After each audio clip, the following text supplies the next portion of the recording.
E em meio a essas expectativas dos brasileiros, o IBGE divulgou na semana passada a inflação brasileira de 2017, que foi de 2,95%. O número ficou abaixo do piso da meta estabelecida pelo Banco Central de 3%. Trata-se ainda da menor inflação dos últimos 20 anos. E para falar sobre os impactos dessa baixa da inflação no bolso do brasileiro, eu recebo agora o professor de economia, o Marcos Andrade. Tudo bem, Marcos? Prazer recebê-lo. Muito obrigado pelo convite, Felipe. Marcos, foi uma surpresa, então, esse dado de 2,95% aí da inflação do ano passado? Tecnicamente, não. Foi uma surpresa para o grande público, né? Mas a equipe econômica já vem trabalhando fortemente desde quando eles tomaram posse em 2015, para que em 2017 eles conseguissem ter os índices de inflação próximos, né, do piso da média, como já era a expectativa do governo. Uhum. Quais foram os destaques aí nessa queda de preços? Os alimentos figuram entre os principais? Sem dúvida nenhuma, né? Os commodities no ano passado, a gente teve uma safra recorde de commodities. Isso fez com que os preços se estabilizassem, né? A produção também foi muito boa e o governo também ele fez algumas ações onde ele monitorou o preço dos commodities, que a gente faz assim, que o grande termômetro da inflação é o supermercado, né? Então, os preços de supermercado foram mantidos, inclusive alguns até reduzidos, e isso foi, na minha opinião, um dos principais motivos que a inflação foi, de alguma forma, esse número bem abaixo das expectativas. Agora, por que muitas vezes essa percepção não fica tão clara para a população? Porque o que acontece, você tem uma média, se você me permite fazer uma pequena... Claro, fique à vontade. Um comentário, né? Você começa... tem os pesos. Então, você tem lá alimentação, que tem um peso bem significativo. Aí você tem, por exemplo, planos de saúde, você tem escola, você tem transporte, correto? E é feito uma média da variação de preços e, obviamente, alguns, como, por exemplo, plano de saúde, tem um peso ou um percentual muito pequeno na composição da média da inflação. Então, você tem gasolina, que tem um impacto um pouco mais significativo, mas também que não pesa tanto. Então, você pega a variação de preço desses produtos, pega o indicador, o índice, né, que ele representa na média da inflação e faz uma composição e aí dá o resultado da média da inflação. Por isso que você tem setores onde você teve aumentos acima da inflação e teve, como você comentou no início, os alimentos que foram assim os grandes colaboradores, porque, né, nos alimentos teve uma deflação.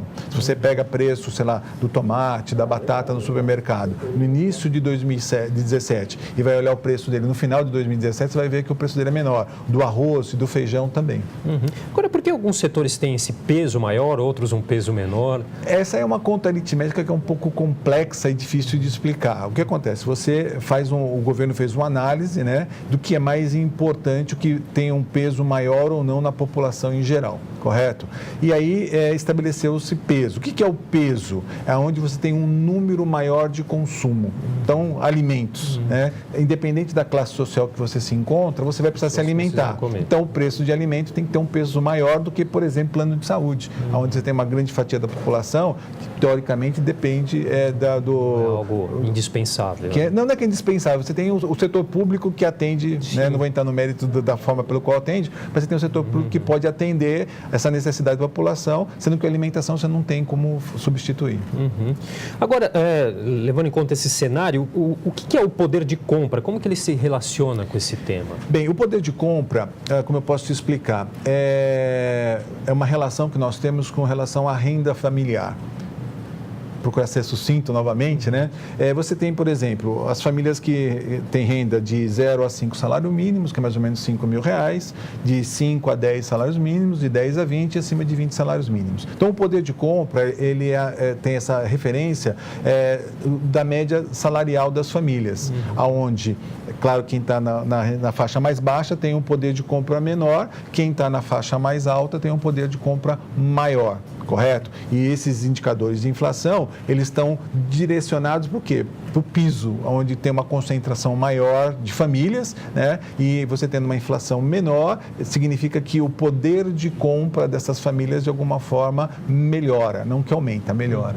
Isso é a inflação pessoal ou não? A inflação pessoal é outra coisa. É relacionado ao conceito de inflação pessoal, porque o que acontece? A inflação, ela tem essa média que a gente comentou no início, mas ela tem um peso dentro das casas ou dentro das famílias, correto? Então, quando a gente fala o que é inflação pessoal, é quanto, de repente, você tem de despesas na sua família, quanto eu tenho de despesas na minha família e quanto o cidadão comum tem de despesas na família dele, correto? Então, o que acontece? Dependendo do que eu tenho de consumo, então, para a gente seguir mais ou menos a mesma linha, aquela família que gasta, vamos supor, 80% da sua renda em alimentos, ela teve um impacto muito pequeno na renda dela, correto? Agora, se você pega uma família que tem o gasto de alimentos que representa, por exemplo, 30% da renda dela, a inflação pessoal dela foi muito maior. Por quê? Porque os outros índices, como a gente comentou, plano de saúde, escola, transporte, teve um aumento superior a essa média que nós tivemos de inflação oficial. Qual o peso que tem, qual a importância que tem as contas de consumo, por exemplo, de energia, o gás, o botijão de gás? Tem um peso importante, né? Aí a gente entra numa seara um pouco complexa, porque houve aí no governo anterior uma prática de segurar reajuste para estar, de alguma forma, tentando segurar a inflação, correto? Este governo, ele mudou essa política, pelo menos oficialmente, aonde ele não mais segura o reajuste de preços. Eu acho que a grande referência que nós temos é a conta da luz, né? A energia elétrica, aonde tem a bandeira, aonde ele diz o seguinte, olha, vai aumentar ou vai diminuir, então ele pede para que as famílias consumam menos. Qual foi a vitória do governo no conceito de energia? É que nós viemos numa fase crítica de 3 anos de recessão, onde as famílias perderam poder de compra, ou seja, a renda familiar não foi suficiente para continuar consumindo o que eles consumiam, então eles passaram a consumir menos, e a energia elétrica foi um dos grandes elementos de redução de consumo. Então, uma redução de consumo de energia elétrica também favoreceu não ter uma pressão de aumento na energia elétrica, apesar que teve um aumento significativo, né? Mas o peso dela é importante porque ela tem uma relação com vários outros setores. Mas quem teve um impacto, no caso da energia elétrica, não foi o cidadão comum, foram as indústrias que dependem mais de energia elétrica do que o cidadão comum. Agora, esse índice da inflação, ele varia também de região para região, né? Segundo aí o IBGE, 7 dos 13 locais pesquisados para compor aí o IPCA, né, o Índice de Preços ao Consumidor Amplo, encerraram o ano de 2017 com inflação abaixo de 3%. Alguns um pouco acima. Por isso que é o conceito de média. Sim. Você tem regiões aonde... Aí é o conceito, se você... São Paulo, por exemplo, 3,63. Então, porque a renda média de São Paulo é uma renda alta. Por isso que a questão que a referência da média do consumo familiar é importante. Você tem estados aí aonde você tem uma renda per capita baixa alta, correto? Aonde tem um impacto maior na economia e, obviamente, um impacto menor na inflação. Aqui em São Paulo, ou vamos colocar os estados do Sudeste, provavelmente a média foi um pouco superior. Por quê? Porque a média da renda dos estados do Sudeste e do Sul é bem maior do que a média da renda dos estados do Norte e Nordeste. Correto? Por isso que tem essa diferença de alguns estados estar abaixo da média e outros estados estarem acima da média. Agora, a gente tem a impressão que todo mundo acaba ganhando quando a inflação está mais baixa. Isso é uma realidade. Sim. Porque é importante você ter uma inflação controlada. Porque a economia, para que ela possa crescer, para que ela possa ser produtiva, ela depende de capital, ela depende de recursos. Se você tem uma inflação alta, o que vai acontecer? O custo do dinheiro vai ficar mais alto. Então, se eu sou uma indústria de alimentos, se eu produzo de alguma forma, deixa eu deixar aqui do lado, tá? Se eu produzo de alguma forma laranja, correto? Então, o que vai acontecer? Para eu produzir, ser um produtor de laranja, eu vou precisar de recursos para plantar e colher laranja. Se a inflação ela é alta, o que eu vou pagar para fazer a captação desses recursos vai ser mais. E aí, quando eu for vender o meu produto, eu vou ter que colocar esse custo de captação no valor final. Se eu tenho uma inflação baixa, o que vai acontecer?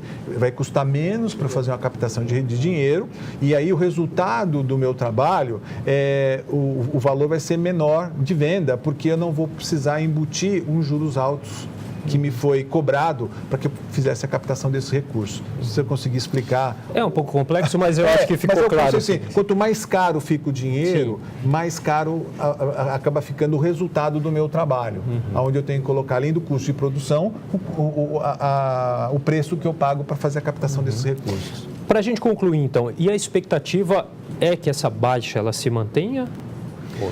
Então, é um grande desafio. A expectativa, inclusive, para que a política econômica do governo ela continue tendo sucesso. Eu entendo que esse ano, por ser um ano de eleição, onde o governo vai precisar de apoio popular, apesar de todas essas medidas antipopulares, a inflação é algo que tem que ser mantido sob controle, que vai possibilitar o governo permitir que haja uma retomada do crescimento econômico, ou seja, os empresários vão estar assim, mais incentivados a captar recursos, captar dinheiro para produzir. Se os empresários produzirem mais, vão gerar mais emprego. Gerando mais emprego, gera mais renda. Por isso que eu acho que esse ano de 2018, ele vai ser extremamente importante que esteja uma inflação controlada. Eu não vou dizer que vai ficar abaixo do piso, eu entendo que vai ficar aí dentro da média, entre 3 e 4, que é a expectativa do governo para isso, porque esse número permite um crescimento econômico. E esse crescimento econômico vai ajudar a economia e automaticamente ajudar o desenvolvimento do país. Tá certo, muito bem. Queria agradecer a participação aqui, o professor de Economia, Marcos Andrade, explicando um pouquinho para a gente esses números aí da inflação brasileira no ano de 2017. Muito obrigado, Eu que agradeço pela oportunidade. Muito obrigado.